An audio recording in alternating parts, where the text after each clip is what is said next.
right, welcome back to All Hitches, Nova's #1 football podcast. Coach Mesa, happy weekend, buddy. Happy weekend. Yeah. Trying to really understand this a better latte than never. Nice coffee cup. I'm trying to understand this weather. 2 weeks ago it's 80 degrees. I'm outside in my shorts and t-shirt and catching some rays, and yesterday morning I went out to go walk, and oh man, it was cold out there. Yeah, fall's here, right? Yeah. Fall and winter are here, my friend. Yeah. Winter is here. It is a good old Game of Thrones weather out there, right? But I mean, this is what playoff football's supposed to be, right? I mean, oh yeah. Yeah. And we saw it. We saw it play out, right? We'll talk about that in a few minutes. Yeah. But everyone was having a hard time adjusting to the weather. Yeah. I have a question for you. Are we still going to do our Northern Virginia fantasy football draft? Ooh, I like that. A little Are we going to do our Northern Virginia fantasy football draft? Are we doing that still? That's a postseason awards. I thought maybe doing it after the region championship. Maybe after next week, maybe part of maybe instead of we usually do our player of the week. Maybe we do a Nova football. Fantasy football draft. Yeah, that's a little teaser out there for everybody. We're doing the All Hitches Fantasy Awards. I mean, you get drafted to this team. This is better than the All Madden team. Better than the AP team. This is better than the region team. This is better than any team.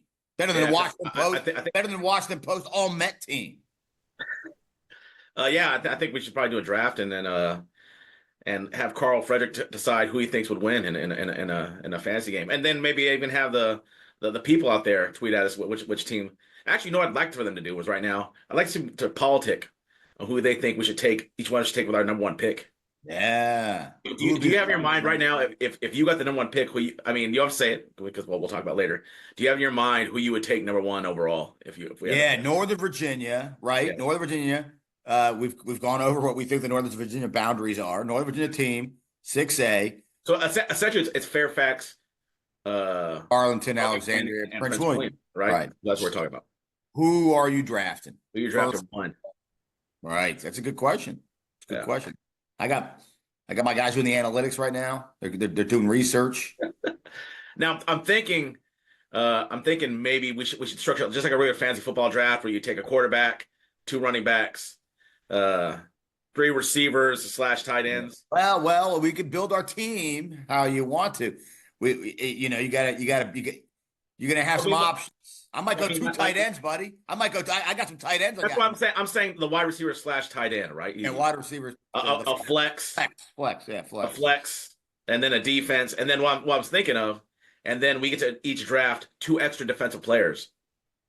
All right, we'll break it down, and we're gonna have this. We're gonna have a great time with that. And again, the All Hitches Fantasy Football Awards. Yeah, nothing like it. Nothing like it out there today. Nothing like it. And I see we are both sporting our NFL team on our chest. Got it. I mean, I'm rooting for a loss. I'm in the Shedeur Sanders sweepstakes. So, I've never been this low. So you would take Shedeur Sanders over Travis Hunter? Yeah, we need a quarterback. Nothing matters. Nothing matters without a quarterback. Look at Washington's doing. Yeah. Okay.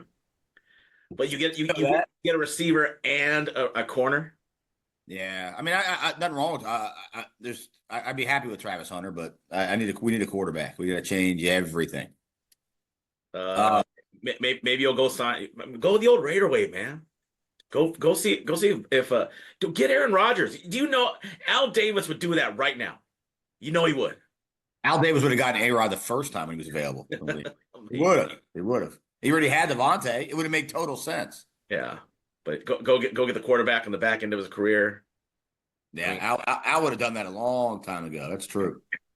Look, speaking of innovative, fun things, on Thursday night we had a blast. We did our first ever live cast of a game.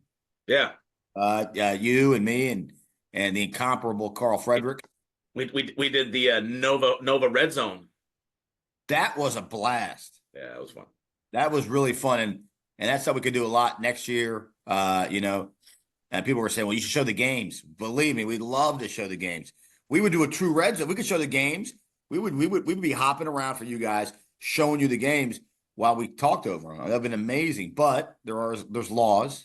there's broadcasting laws. There's all that stuff, that gets in the way. We did write NFHS and we wrote them. Yeah. And we're trying to see because we're not trying to make money off that, so that does change the discussion a little bit. We're not trying to sell their broadcasting. So hopefully we can work something out where we can, maybe next season we could do that. We can show all the games. Like we had people at these games writing us and telling us, "Hey, we're listening to you guys right now, but we're watching the game." Yeah. Yeah. No, it was something different. I mean, actually, I've never seen that in high school football ever in my life. I've never seen it. No. And the cool thing about it, for the audience perspective on that, why they said they were doing that, on top of just enjoying listening to us banter, was that when you're at the games, a lot of times you don't get live updates. Right. You're relying on score streams sometimes, which is not always accurate. And people were able to listen to that and be like, okay, what's the, other than like the 10-second delay or whatever that it is on the stream, they were able to get live updates in all the games. Yeah. Yeah. No, it was definitely pretty cool, and all the interaction and people who we didn't know before. Yeah. And it looks like that got us to our 300 subscriber on YouTube. 300. Yeah. I remember when we hit 100, we were like, can we get to 2? And then we got to 2, and then we got to 2, and I said, do you think we get to 3? And you were like, yeah, I don't know, man. I think 3. I think we're gonna cap out pretty soon. And then all 1,000 or bust. 1,000 or bust. We're on our way to 1,000, my friend. Yeah. But if everybody who viewed our thing on Twitter just subscribed, we would get back to that 1,000. That 1,000, or at least close to it, right? Because I'm sure within that, 800, 900 views that we got, I'm sure quite a few of those were people who repeat listeners, right? People subscribe to the thing, right? We topped out at about 8. It was 8 and change during the broadcast, 800 some odd views in the broadcast, which is amazing considering. We couldn't show the games. We wanted to show the games so badly we couldn't do it. But 800 viewers, and we appreciate it. It was awesome. It was really fun. And not doing it this week though, because your friendly neighborhood podcast, by the way, it's supposed to be nice on Tuesday. Is it? Yeah, it's gonna be nice. Like, nice fall weather, low 50s, sunny, low 50s. And we are gonna head over to Hayfield. We're gonna hit the Hawk's Nest. We are gonna go to the Hawk's Nest. We're gonna try and go live from the Hawk's Nest. Try something else innovative and new. Yeah, we'll try. Like I said, I have my doubts. I'm hoping we can. And I know I sound like a negative Nancy right now, but you are being negative Nancy. Look, we can get enough Wi-Fi, find a hotspot somewhere. We'll set up shop, one of the corners of the end zone, and we'll do it. We'll bring a pregame show to you guys. We'll bring a halftime live, and we'll bring a full live postgame show. Yeah. You can't beat that. Hopefully we can find a way to do it. I think we can. And people were saying you should bring the turkey leg. Give out the turkey leg to the player who does the best. A little right. Are you gonna cook the said turkey leg? You can go to the grocery store and get like a wrapped smoked turkey leg. Really? Can you? I think you can. I mean, how great would that be to hand out? Maybe we just get a bucket of fried chicken. We just bring it out there from Roy's. How about some Roy's box of fried chicken? Yeah, and we bring it over and hand it to some of the key players of the game. They talk about innovative stuff. We're changing the game, buddy. We're changing the high school game.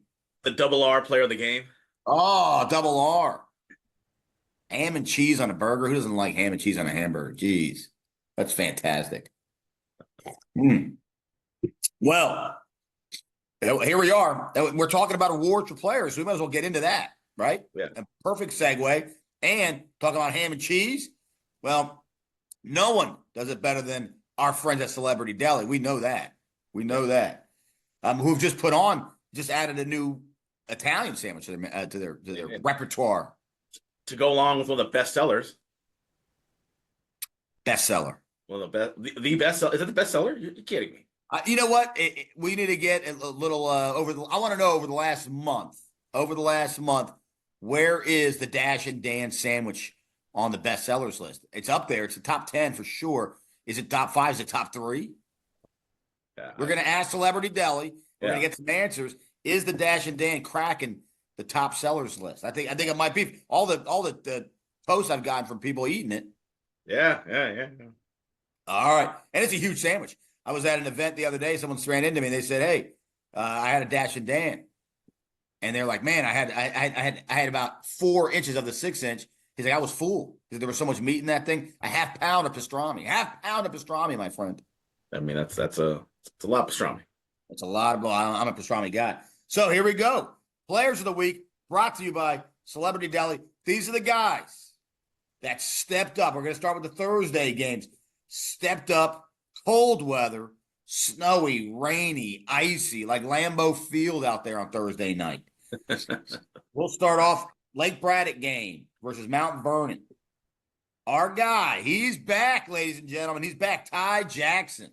Yeah, with Ty Jackson with 4 touchdowns, three passing, one in the air. I mean, I'm sorry, 3 passing, 1 on the ground. Wow. Huge comeback game in the playoffs. I mean, pretty impressive. Yeah, man, we missed you. We missed you, and now you're back. Ty Action Jackson. Yeah, well, he had a lot of action on Thursday night for sure. He did, man. Outstanding. And Cyrus did a good job kind of holding the fort down. Started the game, held the fort down. Cyrus is kind of like who was an MVP in the NFL. Remember Earl Morrall? Earl Morrall, like would always start games and would always win games. He was what's called right. He was the he was a quarterback on like 6 of those undefeated. I know. And a lot of times he started as a backup in those seasons, and he would end up just playing a ton. Yeah. So but you got a 1-2 punch that we talked about with Cyrus and Jackson. You always got a shot. All right. So outstanding work, Ty Jackson. Welcome back. Right. All right. The second game on Thursday night. This was an easy one in terms of numbers. Holy smokes. Young Jeff Overton. Yeah. With over 220 yards, right? Yeah, easy. 7 carries. Yeah, and I watch, and watching some of that game, he had a couple runs where like, he just looked like a minimum, boys. I mean, he just really violent runner, and he looked amazing on Thursday night, excuse me.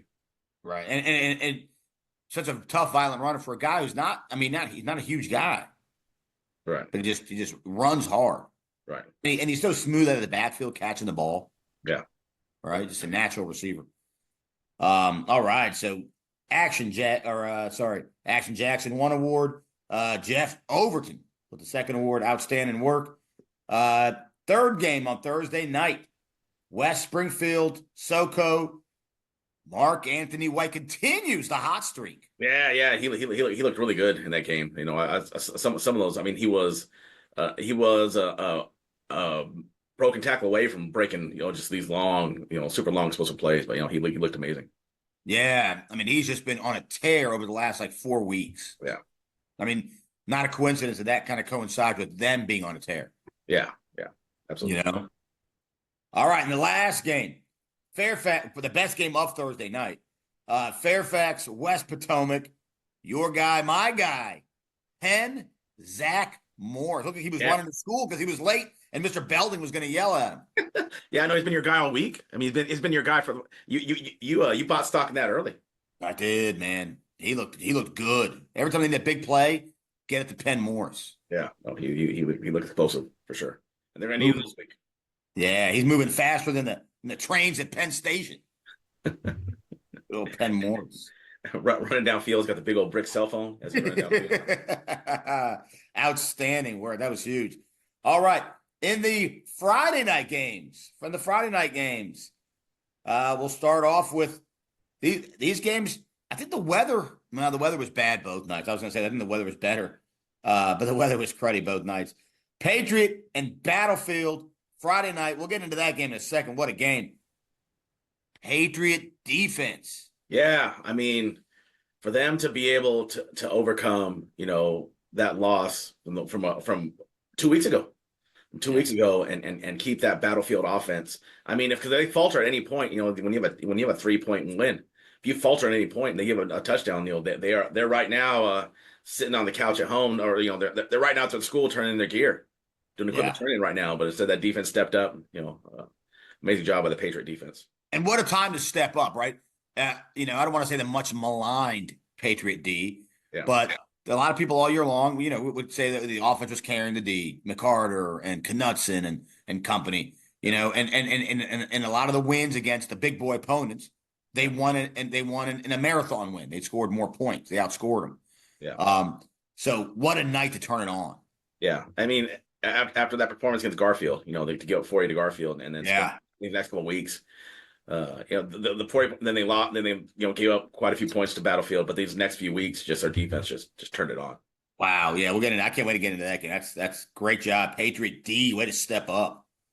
Looking like the 2001 Patriot D right there. 2001 Patriot. Oh, I think it's not great on turf. Yeah, that's right. Yeah. All right. With Colonial Forge, we didn't watch that game. Outstanding job by them. Probably a great job by the defense too. They only allowed 6 points. Yeah. So Forge, a night of defense. Madison, Westfield, sticking on the defensive theme. Madison D. Yeah, they had 2 goal line stands. Westfield really scored. Only had, I think, really 2 real scoring drives. I mean, where they kind of drove the field. Yeah. They had a busted coverage that gave up a touchdown. The other 2 are really short fields where the offense gave it up. Even after the goal, they'd have a goal line stand and then have to run right back on the field and play again. That's kind of tough to do. And and the other touchdown came from a kickoff return. So it's another one where if that defense has an off night at all, they're also they're right now standing outside the locker room with their helmets and their shoulder pads, and people are counting up how many knee pads, thigh pads are going through there. But that defense really bailed them out, and they did. They looked amazing. Yeah, not this is not a special teams award, right? We'll get into that later. Yeah. We're giving this award to the defense, and outstanding job by the Madison D. We got to name one guy there, led by couldn't name a lot of guys. You could name Ambrose, a bunch of other guys. We're going led by Iron Maiden. I'm with a huge game sealing pick at the end. Yeah. No, I mean that defense on the back end, they're something special. And so send to the Iron Maiden. Nice job. Yeah. And finally, another low scoring game led by another defense. This time the defense that has been the kind of unheralded D all season long. W&L Langley.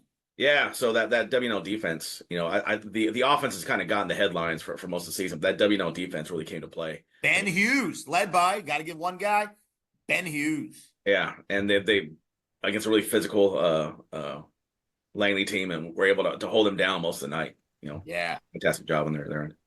So congratulations to our Thursday night players of the game: Ty Jackson, Jeff Overton, Mark Anthony White, Penn Morris. And our Friday night players of the game, the Patriot D, the Madison D led by Iron Maiden, and W&L D led by Ben Hughes. Outstanding nights. You guys are all our celebrity players of the week. Yeah. Congrats. Outstanding job. Congrats, guys. Now we get into it, buddy. Now we're getting into it. I can't wait. What game? So we're going to start off with the Thursday night playoff games over in Regency. Finally. After all the craziness, all the hubbub, it was like a talk about Al Davis earlier. It was like Al Davis versus Pete Rozelle all over again, right? And finally it was over, right? It was all settled, and we got to play football, right? And let's start Lake Braddock, Mount Vernon, big win by Lake Braddock. What do you got? Yeah, I mean, what a dominating win by Lake Braddock. Ty Jackson looked really good. That defense was something special that night. I mean, against a pretty talented offensive group at Mount Vernon, but up front, they're just so tough to deal with. Led by Payne at defensive tackle. Payne. They really had a night. I mean, Mount Vernon really couldn't get anything going at all. And then the return of Ty Jackson was huge for them. To kind of lead an offense. And it looks like they've gotten back to form, which they were, prior to the Jackson injury. Yeah, I mean, we're looking at the numbers of that game, and a lot of short fields for Braddock, right? Because the defense kind of is the story of the game. The defense smothered Mount Vernon.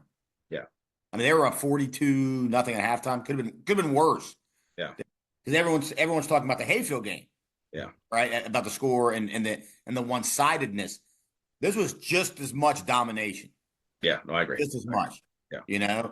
I mean, Lake Braddock all over Mount Vernon. And again, And these aren't a bunch of jabronis at Mount Vernon. These are some talented guys at Mount Vernon. Yeah, and it's the playoffs, right? I mean, all the teams that are emerging teams or trying to figure out where they're at. They're all gone. These are all right teams that have won at least 4 games this year, and so I mean, Grimsley, Moret. I mean, this is a talented Mount Vernon team. It just shows you how good this Braddock team is. Yeah, I agree. And they're just scratching the surface because they finally got their main guy healthy, right? In Ty Jackson. And I feel like they never, up until now, or this could be perfect timing for Braddock. Yeah. They haven't had the defense humming, right? Combined with a fully healthy offense. Remember, Kai Austin's been kind of banged up. Yeah. Ty Jackson's been he had really banged up. Right. The running backs, Peyton Holmes came in. The runaway wine truck Bordeaux was banged up a little bit. So if they can get everyone healthy right at one time on offense with Trent Payne the D playing well, look out. This is the best. This happened last year with them. This is the best time to get healthy. Yeah. Well, and Kai Austin had a pretty good game. He had 3 catches, 67 yards, and a touchdown. So he also kind of emerged, and we haven't seen that connection a lot this year, and so exciting to see them on and to move on to this is a chance for them they're the defending region champion, right? They're the defending region champion. Yeah. So, this is their title to defend.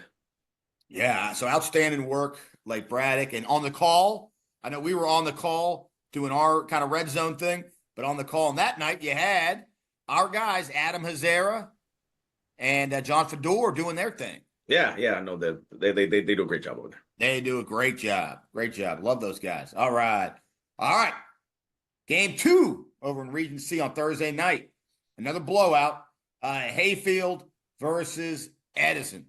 Yeah, I mean, Bird Bowl. Hayfield is just a machine. I mean,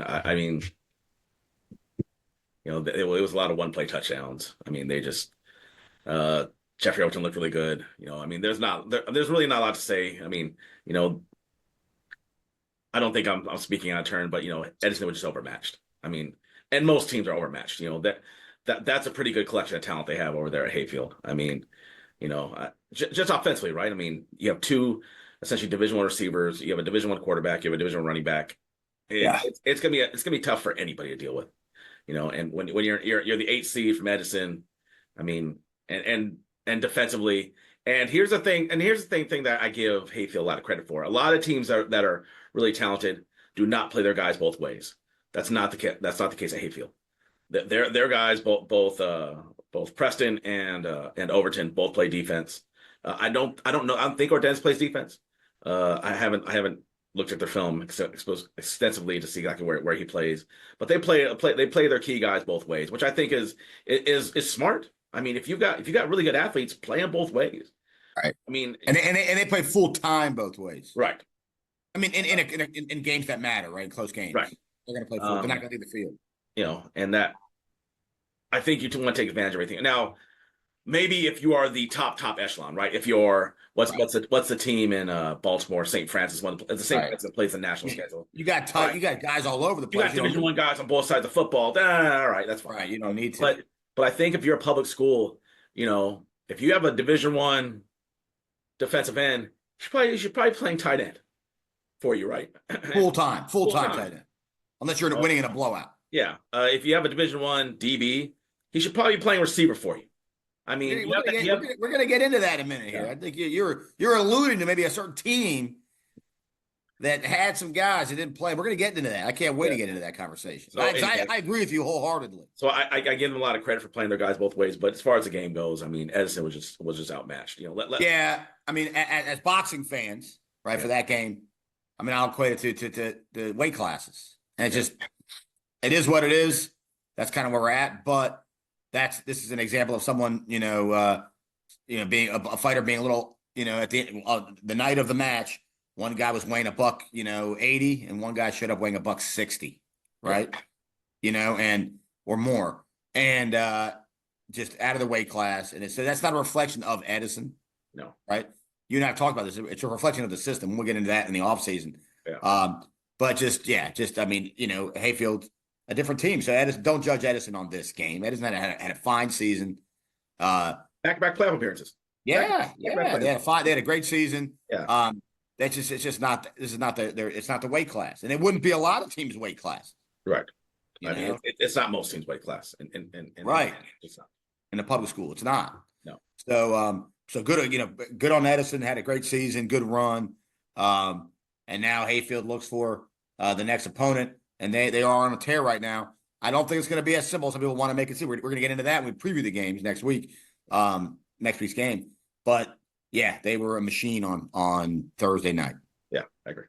All right, getting to what you and I thought. Moving on to the next game was going to be the game of the night. Ended up not being the game of the night. West Springfield, South County. Yeah, we really thought that this was going to be a slugfest for a while, but West Springfield is just hot. They're just piping hot right now. And I think the reemergence of Mark Anthony White, because he did not play well in the first game against South County, but he played really well in this game. And it just seems like you had two teams that are kind of going in different directions in that game. You had South County who fantastic players, really good coaching staff, but it just seems like they weren't on the ascent that West Springfield was. Yeah, and the quarterback, right? Yeah, Lewis. Right. He's moving, all over the place. A lot more athletic. It's a different. I think when we were on the game, it's a different offense now. It's very much. It is. The quarterback run seems to be a very big and I think that opens up some holes for White. When you have a threat at running at quarterback, it's just a different type of offense. I thought last year, with their passing game with Walrath, I thought it was really good, but it seems like this offense maybe fits this team a little better. Where Walrath is more of a pocket passer, big kid, strong arm. Well, they lost, all region linemen and stuff last year, and I think with Walrath Walrath's got a great arm, and with him, being more of a pocket passer, I think he fit last year's offense better. Yeah, I think this year probably needing a little more, mobility in the backfield. I think it has opened up, like you said, for Mark Anthony. It could also be an offensive line thing where they can't keep him upright as long as they need to for right. Because the Oakland game, he was the reason they won. He was the reason they won that game. I mean, he made throwing dimes down the field. Yeah. Look, you put Walrath in the right offense next year. I'm not saying he's leaving West Springfield. I'm just talking about fantasy football and that kind of thing, right? Well, because White's going to be gone, right? I think. Right. And so who knows? Yeah, with their running backs, graduating. Yeah. They might need to switch it up a little more. But you put him in the right offense. Davies. Yeah. You put Walrath in the right offense, whether it be West Springfield or somewhere else. Team that can kind of ground and pound, give him a little play action. Yeah. And let him use that big cannon arm of his. Yeah. Now you're cooking. Yeah. Now you're cooking. All right. So outstanding work by West Springfield in that game. Big win over South County. They are red. We said it leading into it. Them and West Potomac were the hottest teams in Northern Virginia, in our opinion. Yeah. And West Springfield lived up to that by really just cruising in that game for them. They cruised in that game for the most part. They really did. They did. Which was surprising. Coming off a loss in week 2, you know. So outstanding work by Coach Parker and company. And here we go. Speaking of West Potomac, the last game of the week on Thursday night was the game of the week. Fairfax versus West Potomac in a nail biter.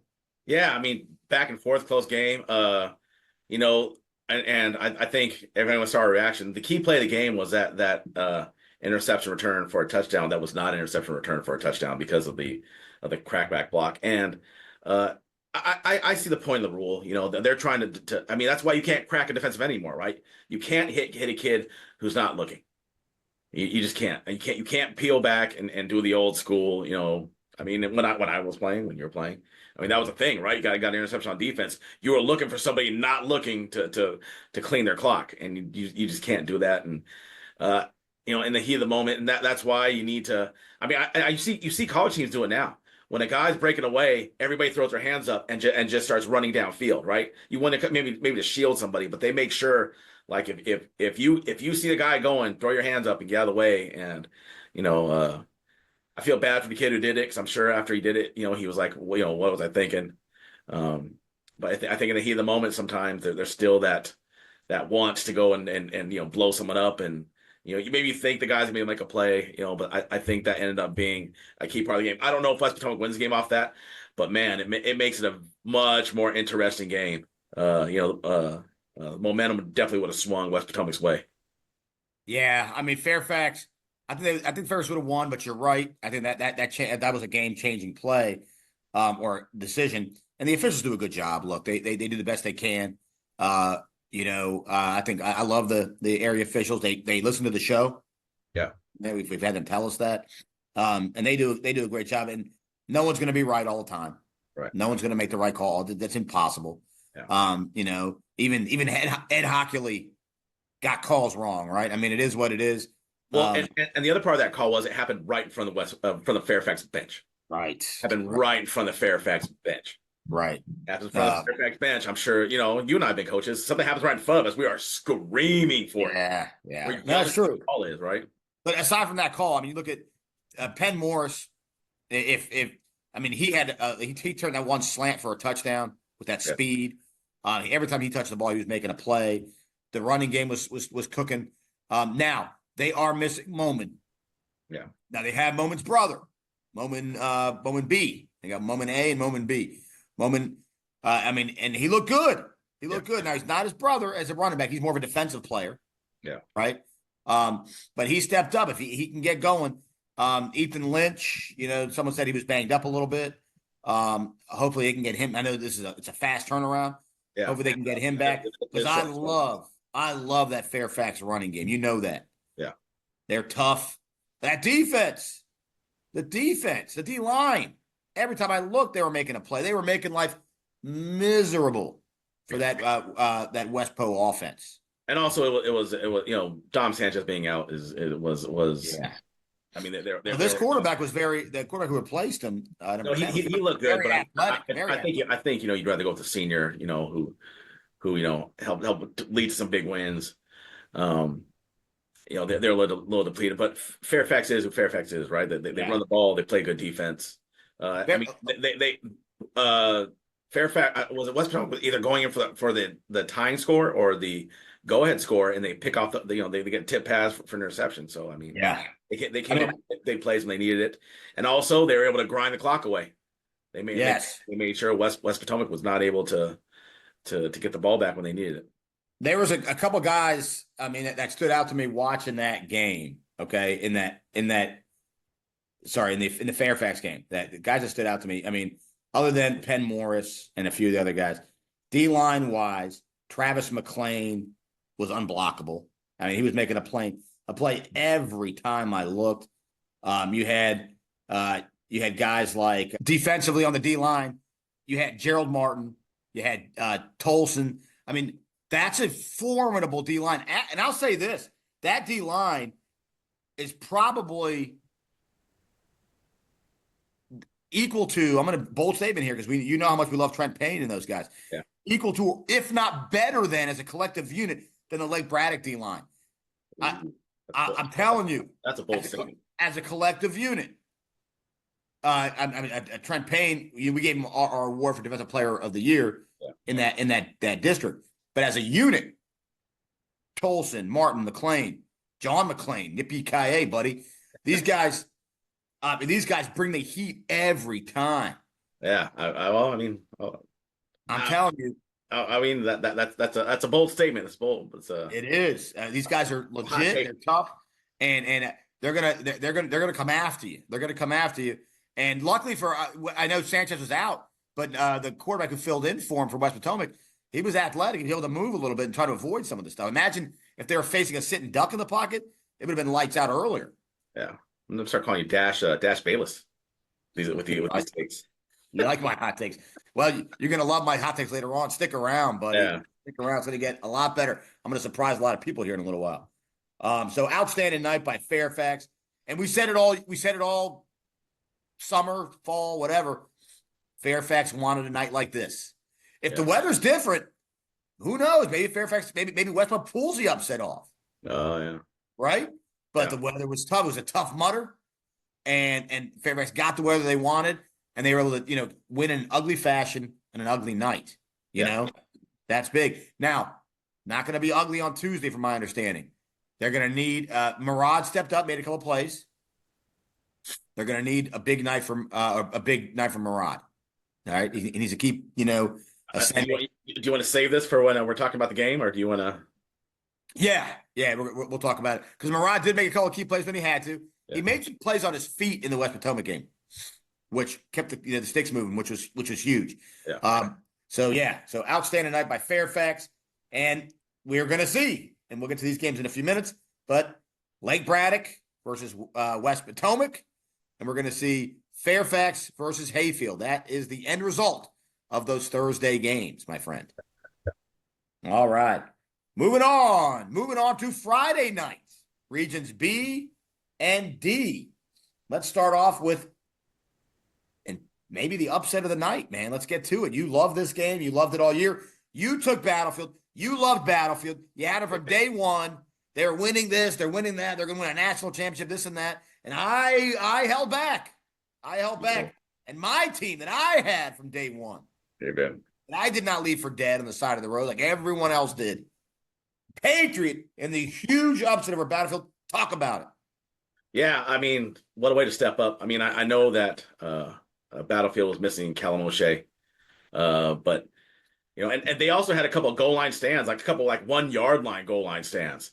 That Battlefield defense is I thought they were the best defense in the area, but Patriot was able to figure out a way to win that game. And then a really interesting thing at the end of the game, I thought Battlefield was in field goal range to tie up the game, and instead they chose to go for the touchdown, which we don't know. I don't know who was hurt. I don't know a lot of things I don't know, but I found that I was told by the coaches that Battlefield does have a kid who can kick.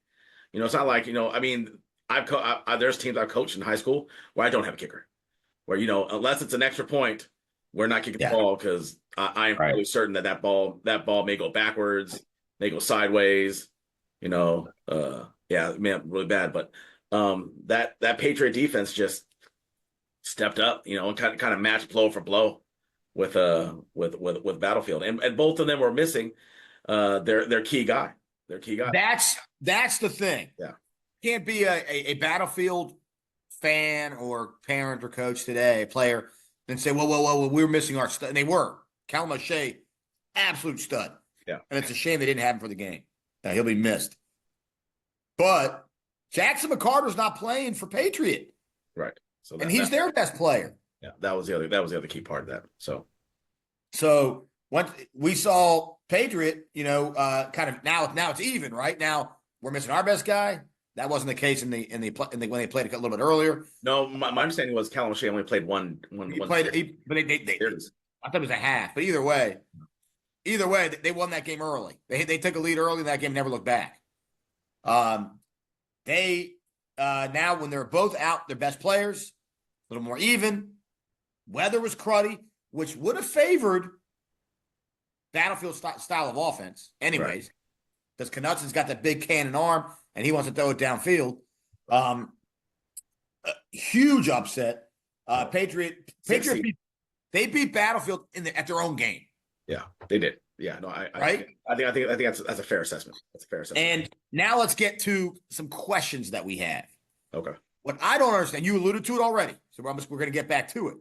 You talked about a team having Division I studs all over the place, and how do you not? I'm asking the question. I didn't watch all Battlefield's games all year, right? But how do you not manufacture offense? I'm asking the question. I don't know the answer. There could be some good answers here.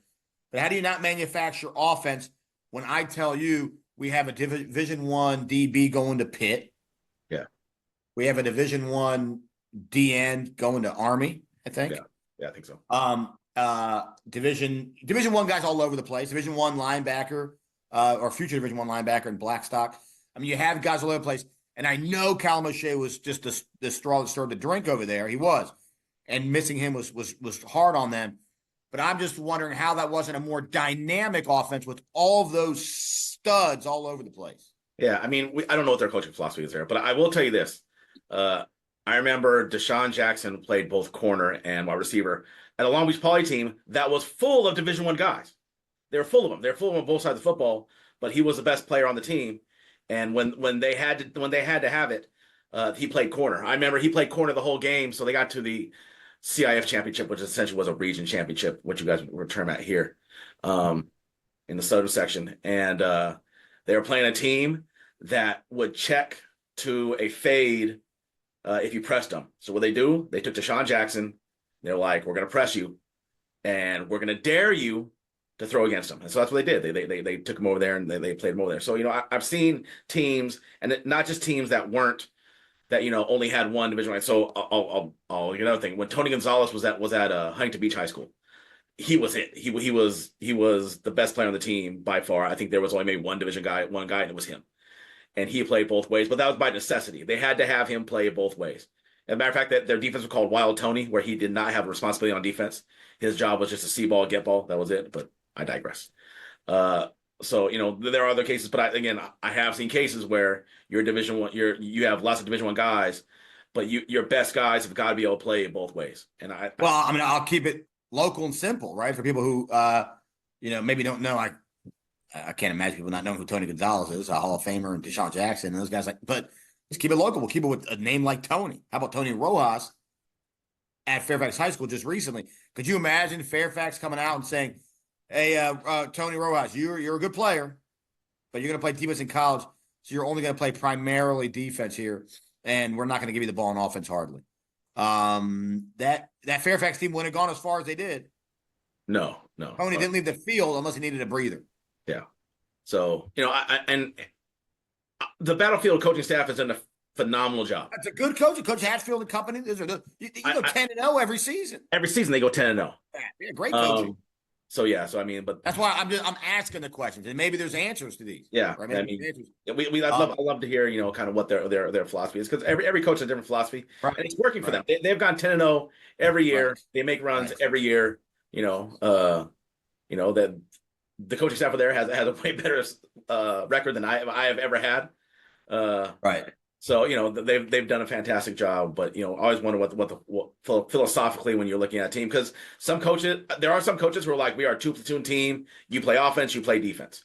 So we are fresh on both sides of football, and I get that. I get the fact. I get wanting to make sure that you can talk to your full offense, your full defense in between series, and they have they don't get run down. But some of these guys do play. Talking about Battlefield, I mean, they played, another position, but they didn't, it wasn't like some of these guys weren't playing it nonstop like full time. Yeah. Right. Gotcha. Now, if they're on my team, hey guys, no, you're stay out there. You're staying out. You're not coming out. You're staying out unless we're up by a lot, or you need a breather. You're the coach from Rudy when he gets in. Stand. That's right. Don't throw it to Bly. You said Rudy. You didn't say Rudy. Lucas. So I thought you said Lucas. I said Rudy. Well, I still don't throw it to Bly. Whatever. That's a good coach right there. He knew. Don't put the ball in that guy's hands. Yeah. Great night by Patriot. Outstanding. And right here, prognosticator of prognosticators. Right here. I'm going to go back this week. We got some, we were off on Wednesday, Thursday, Friday. I think I'm going to go make a montage of all the times that I had Patriot as the number one team in this area and over Battlefield. I'm going to make a montage. It's going to be a long montage, my friend, because I said it so many times. And you're jealous, and you can just sit there and just stew in your anger and jealousy, buddy. I picked Patriot, this guy, and I got more predictions for you. And I'm always right. And I got some big ones coming for you in about 10 minutes. Stick around. All right. All right. So congrats, Patriot. We'll see you in the region final against Colonial Forge, who beats North Stafford 17-6. Yeah, I didn't watch any of the game. No, but it's a good team. It's a good Colonial Forge team, and they've avenged the 2 losses they had in the regular season. They lost to both Stafford and North Stafford, and they've beat now both. Stafford. And they beat Patriot. They beat Patriot. But they beat Patriots. They lost to they beat the 2 teams they lost to. Is there going to be a Freaky Friday where there's going to be a reversal? Yeah. And all of a sudden they're Lindsay Lohan. It's a rematch. It's a rematch. Patriots Jamie Lee Curtis. Yeah, it's a rematch game. But Patriot has avenged it. Patriot avenged the Battlefield loss. Patriot. So they're looking. Now, what's really interesting is those two teams of playoffs did not play another district. They just played their district opponents again. They both have leads in both their games. You're right. They played the way right. Yeah. So here we go. I mean, that's going to be a fun one. The Patriot and Colonial Forge. We'll talk about that on our next show when we preview these games. But so congratulations to Colonial Forge and the big win over North Stafford. Yeah. All right. Well, we'll save the best for last of Region B here. So we'll start with was a tough game, good game, but the undefeated team prevails. WNL over Langley. Talk about it. Yeah. So they went in trailing at the half, 7-3, and they were able to kind of take control in the second half and really kind of shut down the Langley offense and played really well. Yeah, I mean, you shut down the Ronk. You shut down Sandberg. Langley had their opportunities. I was getting blown up on Friday night, and people were saying, we got him.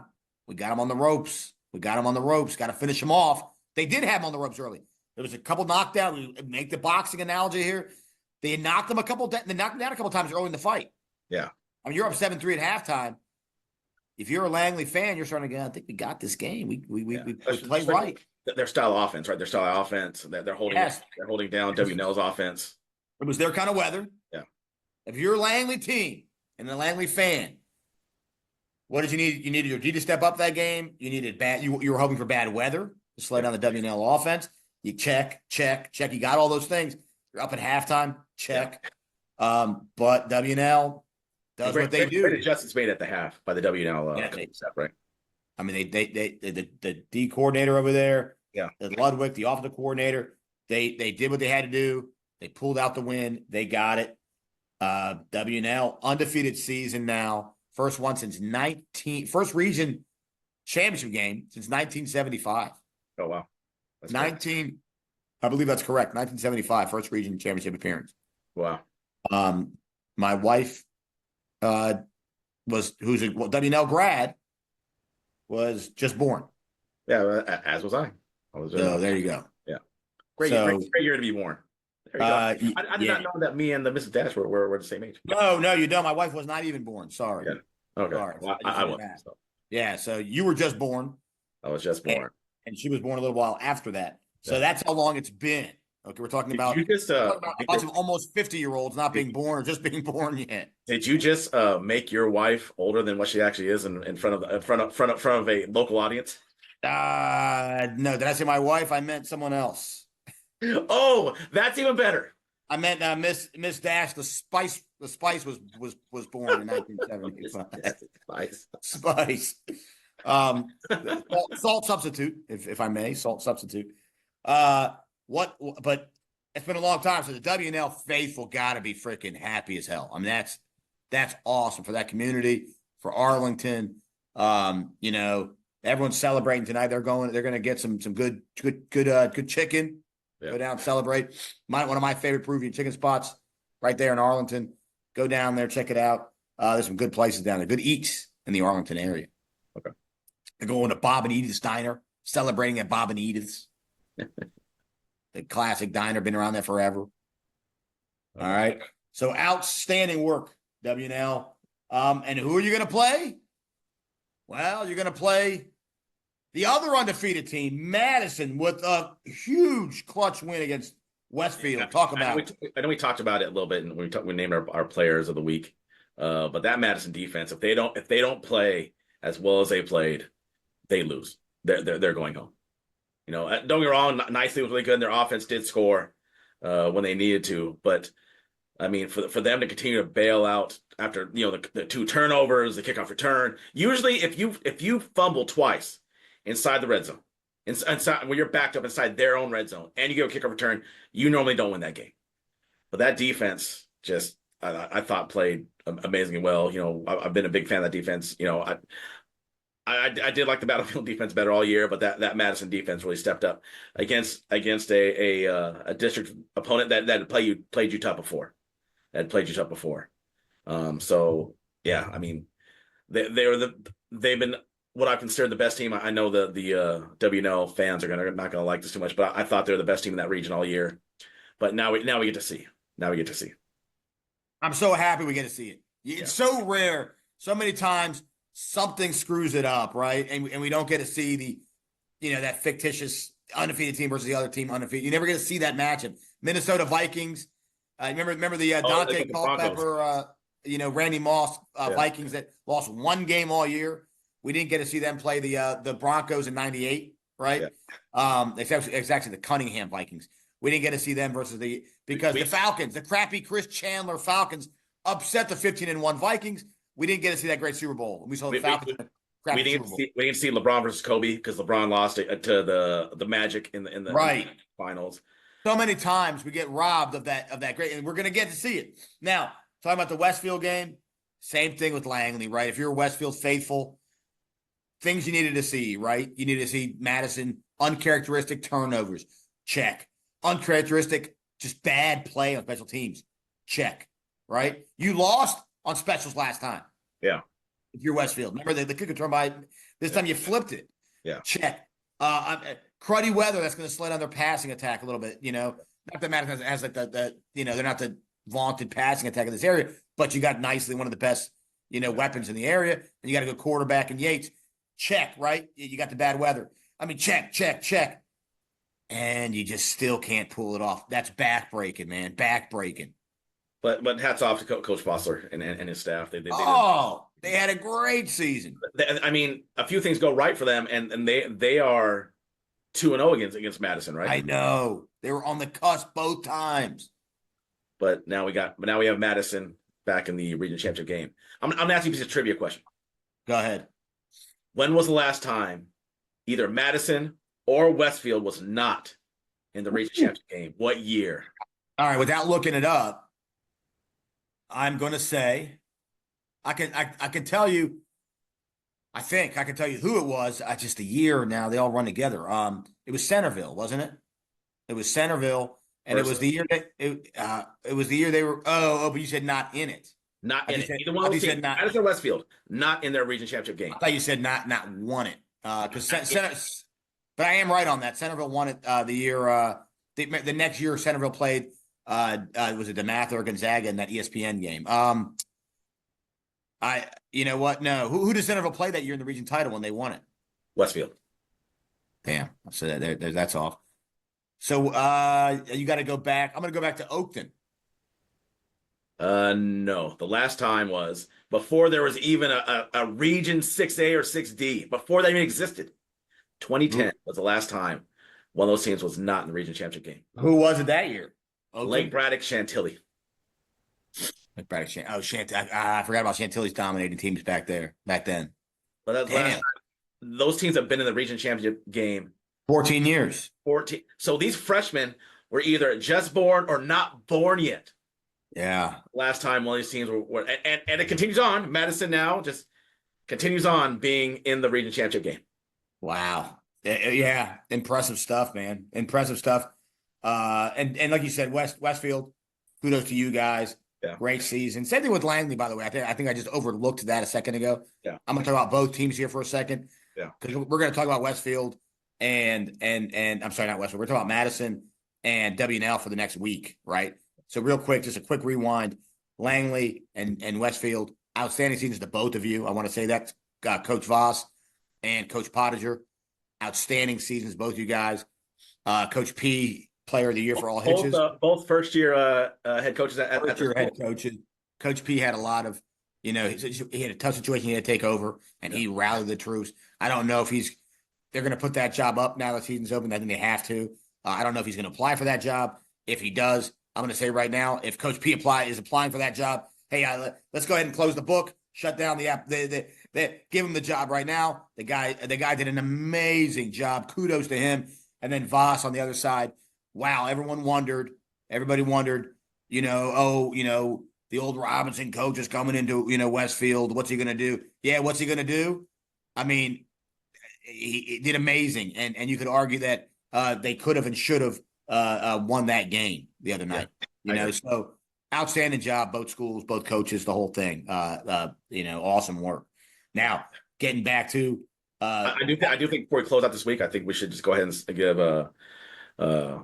some flowers to two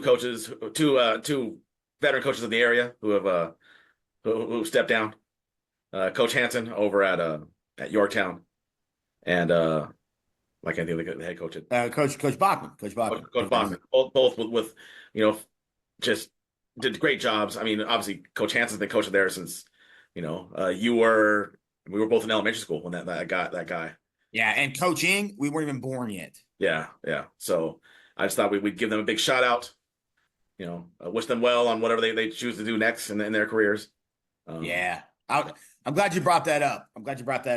Outstanding work over just based off of this year alone, these last few years. Yeah, Yorktown has, you and I have talked about it, the impact they've had just the last few years. Yorktown has, let alone his whole resume of 300 wins. Yeah, right. Just Yorktown, what they've done and the noise they've made. Right, just a year ago. Remember they changed, they flipped the playoffs on their back.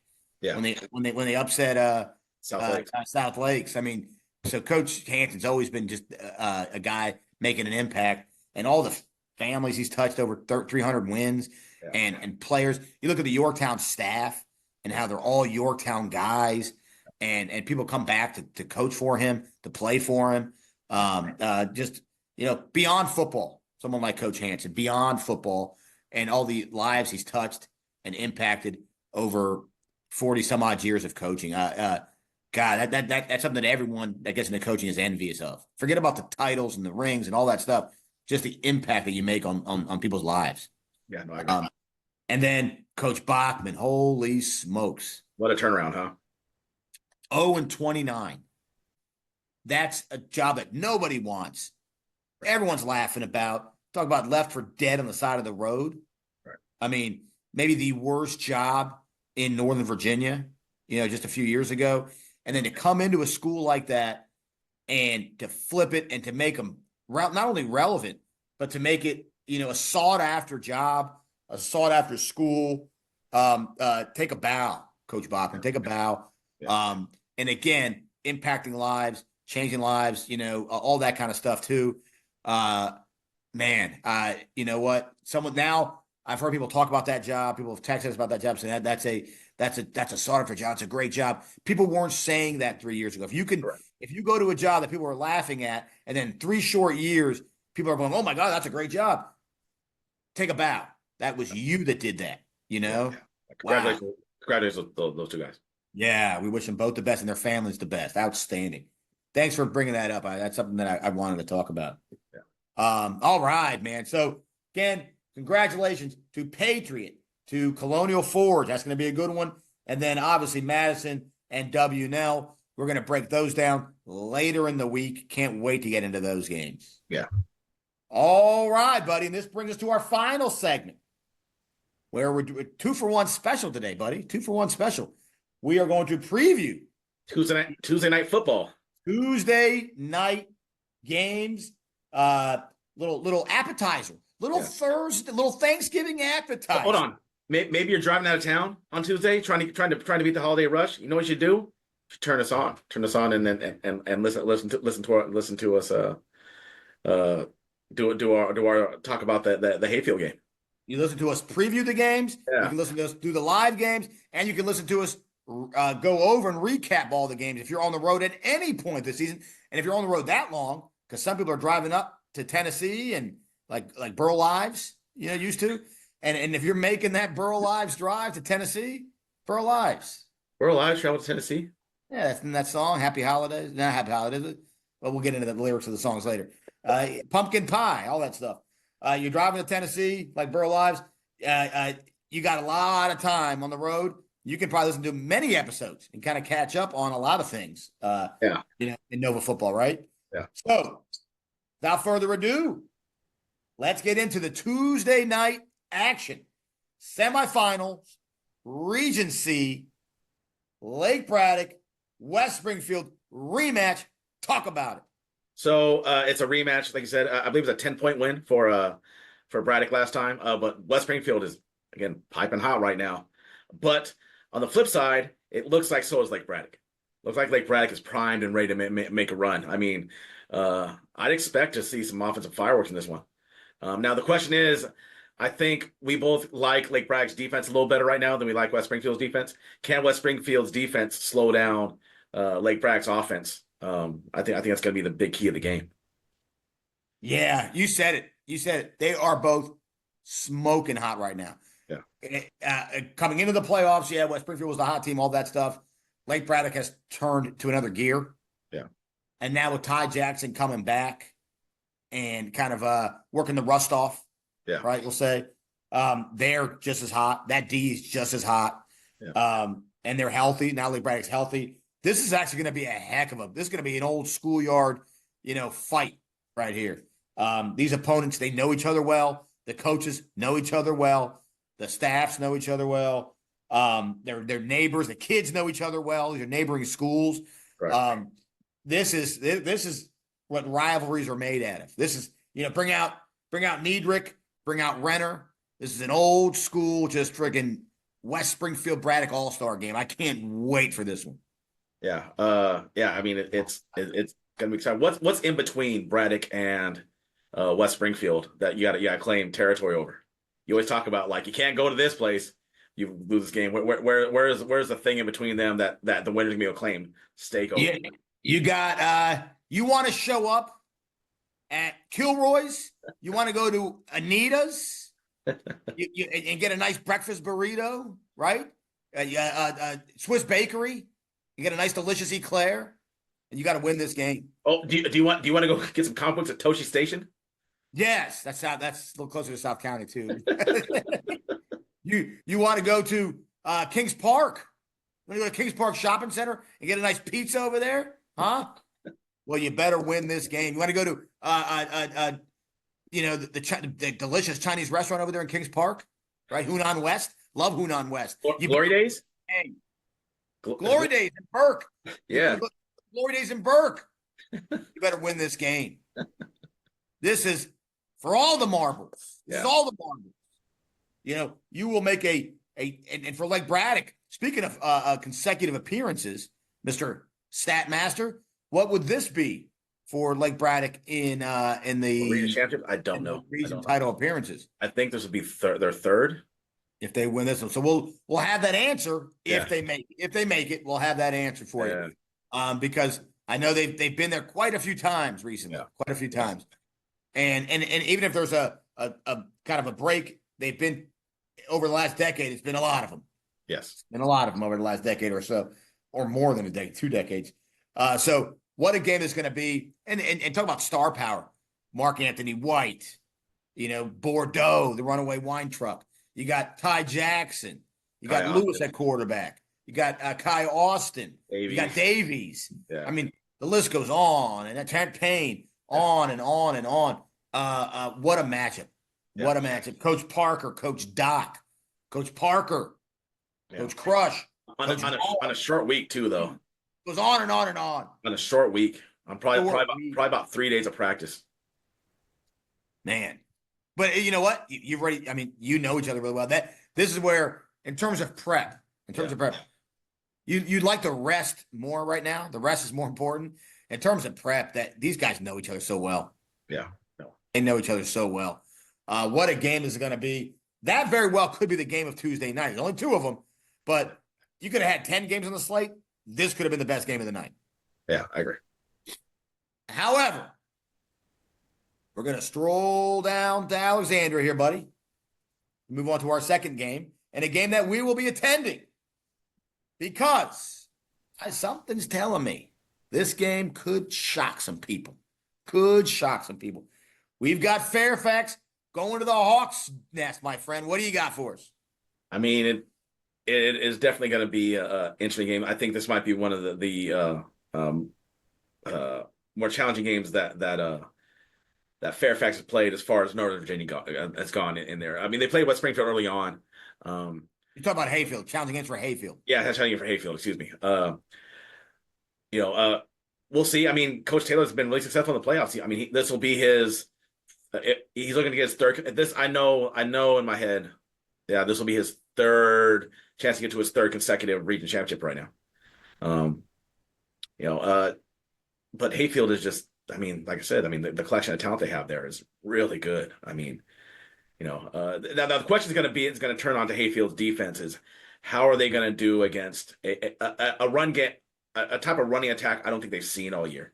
As far as like double tight, in tight, just kind of that double wing that they've been running a lot of, just kind of a power run game. I feel like they haven't played a team that runs that kind of style, and we haven't seen them against them. Now, don't get me wrong, we've seen Coach Jeffrey Overton go against run heavy teams because they played Madison, right? So they running against those they played Battlefield in the past. Yeah. But I am curious when's last time they played a double wing team, because I think you and I have talked before. I spent a year coaching the double wing, and it's a very specific offense that you need to run very specific defense for. You can't just come out on your base just because if not, they just outflank you. You end up with lanes, and sometimes they can just kind of paper cut you to death. 2 yards, 3 yards, 4 yards, first down, 2 yards, and that's just kind of the way that offense runs. And it's also a way a lot of teams that don't have a lot of talent or early on will run that offense because they know that offense can slow down, when you're outmatched skill wise. So I think that may give them something new. Now I haven't seen them run the crisscross stuff or the other. They pretty much kind of run the one thing out of it. The one play out of it. They don't run the full gambit of, and it's not a lot of plays, but there are other plays that I haven't seen them run in that double wing. So I'm sure coach they've been playing playoff football for a long time now. The staff over at Hayfield. So we'll see. The bigger question is can you keep that offense off the field, because it'd be really hard to keep those kids from scoring. Just like I talked about before about what they have offensively. Yeah, I mean that's a good analysis, good breakdown of the two types of offenses you're going to see, or the offensive Fairfax attack and the Hayfield defense. I'm going to say this right now: this is not the kind of team they've seen all year. Hayfield, they have not seen a tough mutter like this, right? They haven't seen a team that's going to just attack them and run right at them. Everyone else been concerned with, well, we got to try and match them for points. We got to try and score because they're going to score. And now it's a shame we're not going to see Lynch and we're not going to see Moman, run at him. Well, maybe Lynch can get healthy. We don't know exactly what his situation is. But they are going to run the Maltese Falcon right down their throat. They're going to write the other moment right down their throat. Penn Morris is going to come around and run some zigzaggy stuff, right? Maybe you will see some crisscross with a little Penn Morris. All right. Yeah. This is a dynamic that Hayfield, not saying they've never seen before. Not saying that. They saw a lot of stuff out west at Freeman. They played Battlefield and you had all those tough teams out there, but they haven't seen it this year. And I think Fairfax and that coaching staff is going to have something for them. Yeah. They've been holding. They've known all year long that if they made the playoffs and if they had the season that they wanted to have at Fairfax, which is an excellent season, their goal was win the region. And if your goal is to be the one seed, they weren't the one seed, but if your goal is to be the one seed in the region and eventually win the region title, you knew what? That eventually you're going to have to play who? Hayfield. They knew they were going to play. They knew it. They knew since week one, since August. Coach Taylor knew we are playing Hayfield for the region title because that's what we're going to do because we are fighting for the region. And here we are. Now, it's not the region title game, but they're playing them. He's got stuff waiting, ready. Got a little playbook. He said, hey, hand me the playbook. The secret playbook. He got it right here. They handed it to him. And this is stuff.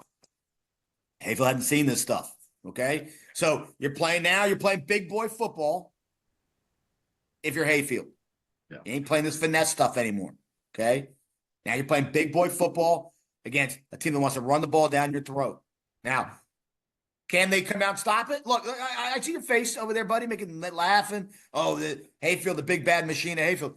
I said it earlier. They are a machine. They are. Yeah. Just like when Rocky fought Drago. But you know what?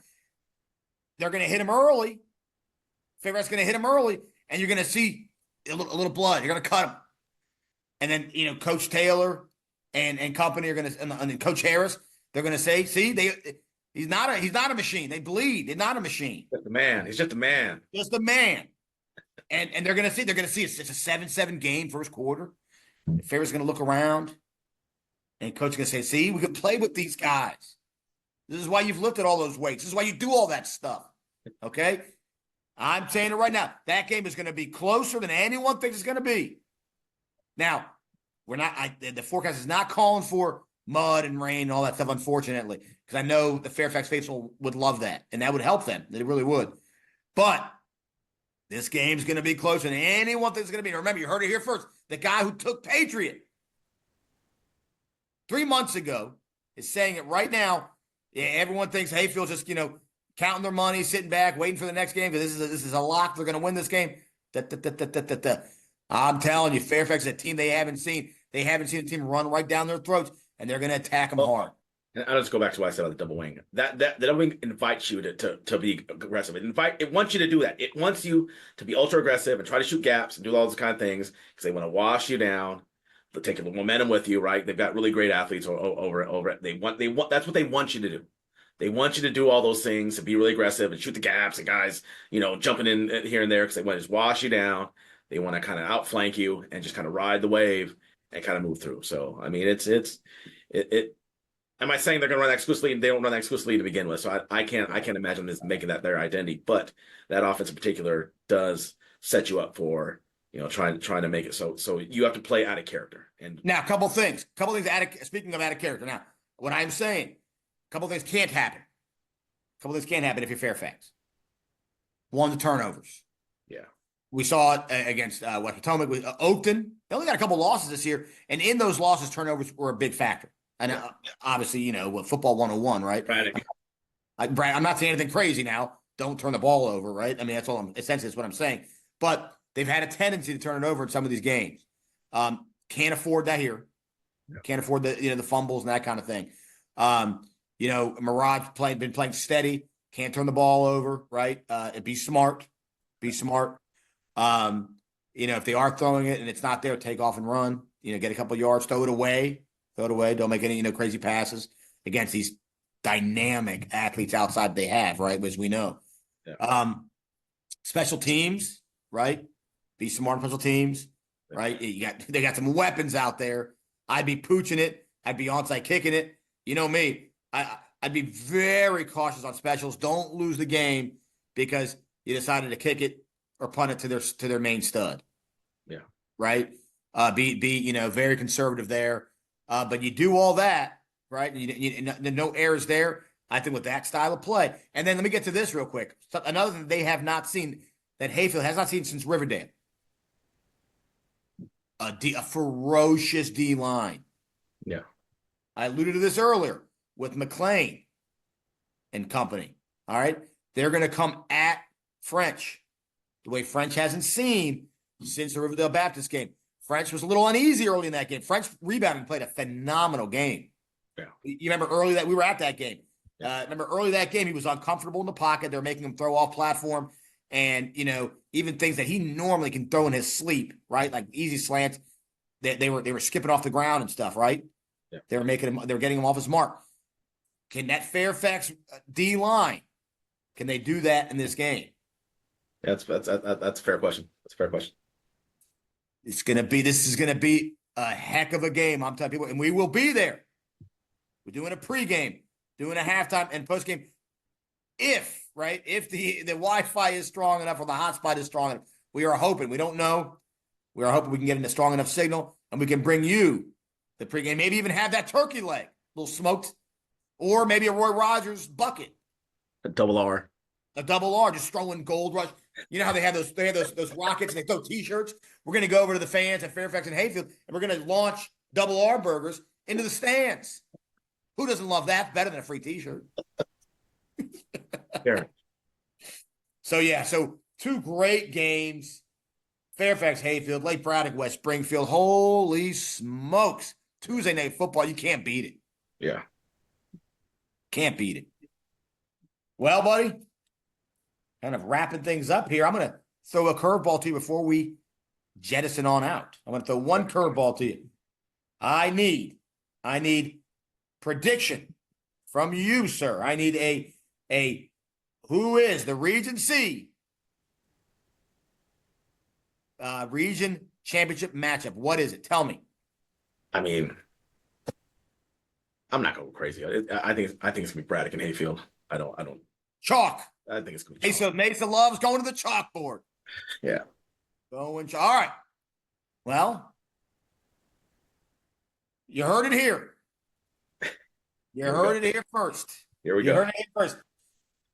No one saw it coming. West Springfield. The upset over Lake Braddock versus Fairfax High School in a huge an upset that's going to shake all of Northern Virginia. If there's a hurricane or an earthquake on Tuesday night and Wednesday morning, you wake up and your home is just crumbled to the ground and you don't know what happened, it's because West Springfield beat Braddock and Fairfax beat Hayfield, and it wasn't Armageddon. It wasn't an asteroid hitting the earth. It was two huge upsets happening on Tuesday night, buddy. That's what it was. All of a sudden, the San Andreas Fault has opened up in Northern Virginia. Oh, buddy, I'm telling you, I am calling it right now. Something in the air. Something in the air. Listen to a little Phil Collins. Is that what you got going on? Now, people are laughing. They say there's something in the air. Then your dog probably just passed gas. That's what it is that I'm smelling. That's not what I'm smelling. That's not what something in the air is telling me that the upsets are coming. I've been waiting for the upsets. This is it. I'm going to get nasty DMs. I'm going to get nasty messages. People saying, you jerk. What are you talking about? You're clueless. You have no idea what you're talking about. And I'm going to say, yeah, well, look at Patriot, buddy. Look who called that one months ago. That's what I'm going to say. Well, I mean, it could happen. Anything can happen, right? Anything is football. That's why you play the game. But Buster Douglas knocked out Mike Tyson, right? It happened. Michael Moore and George Foreman. Michael Moore and George Foreman. I saw Bernard Hopkins at 50 years old win a title. I saw Chavez losing. All done. Melvin Taylor had to dance around for 20 seconds, and then Chavez comes back and wins the fight. Knocks him out. We've seen it all, my friend. So I'm telling you, you heard it here first. You heard it here first. Doug Flutie beat the Miami Hurricanes. That's it. Yeah. I'm telling you. So I can't wait. This is going to be fun. Tuesday night, don't miss it. Must see TV. It's going to be great. And then if we can get the live stream going, even better. Even better. All right. I like it. Well, everybody, it has been a blast. Can't wait. Action-packed week. We'll see you guys. Honestly, we're gonna do it. We'll do a late live. We'll do a late live. That'll be our wrap-up show for because everyone's got holiday stuff, right? Yeah. We'll do a late live on Tuesday to kind of go over these games, and we're going to go over them in detail. The two games, right? We're not gonna get home till like 10, man. You know what? Get on live. That's when you do it. That's when you do it because everyone's getting home. Everyone's all juiced up watching these games, and we're going to be able to. You know what? We're gonna be like the Arsenio Hall show. Is that what we're gonna be? I mean, we could do it right. We'll do it right there because we're gonna be watching. We're gonna be streaming on television, whatever, on our phones or our laptops. We're gonna have the Lake Braddock game on, right? We're gonna be watching that game. So we'll be watching that game. We'll be watching the other game live. So when it ends, baby, like Bill O'Reilly, we're going live, man. We're gonna go live, and we're gonna break it all down. Break it all down. Sounds like it's hardest working men in show business, right? Forget about James Brown. James Brown didn't work hard. We are the hardest working men in show business right here. Are we in show business? Whatever it is. Whatever it is. Well, buddy, I'll see you in just a couple short nights away, my friend. Yeah, actually, no. I'll see you in about less than 12, 18 hours. Whatever. Maybe. I'll be handing out candy canes and eggnog. You know how we do it. I'll be handing out. Unless you plan to take another day off. Maybe I will. Well, folks, from Coach Dash and Coach Mesa, we'll see you on Tuesday night. Thanks for joining us at All Hitches. See ya.